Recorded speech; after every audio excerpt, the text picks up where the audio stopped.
Pag may tinanim, may aanihin. Hi, good morning. Charles here. Happy Thursday. So, I hope yung Thursday mo magbubunga ng maganda today. Marami kang ma-achieve, marami kang mabenta, or maging productive yung araw na to. Right? So, alright, let's dive in dun sa ating topic na pag may tinanim, may aanihin. So, this week ang ating topic is fruit of your labor. It's a season of yung gagraduate na yung mga estudyante or kung ano man yan in general. Parang if you're doing something, di ba? So, same lang din yung mindset nun as I also shared yesterday about sa pagtanim ko doon sa bahay, gardening. So I'm just really looking forward na maging productive siya or maganda yung kanyang result, but what's important is nag-i-enjoy ako. So parang same din yan sa pag-aaral, di ba?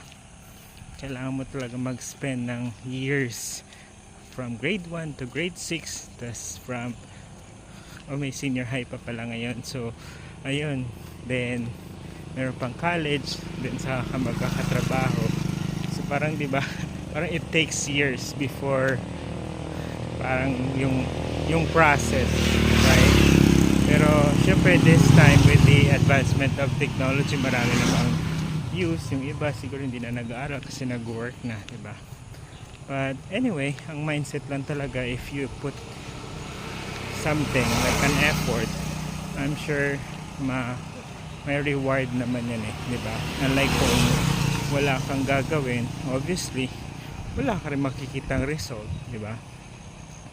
And basta ang gusto ko lang naman talaga sabihin kung ano man yung mga gusto mong gawin or ginagawa mo, sana nag-i-enjoy ka. I'm sure one day magkakaroon din ng result yan. Not right away, but just enjoy the process and the progress, di ba? Acknowledge that you're taking action and doing something rather than wala lang, di ba? So yun, I hope I shared something good today that you can share to others too. I hope you can like, subscribe, follow, and comments, and let me know ano pa yung mga gusto nyo i-share. Thank you. Mwah! Annyeong. God bless.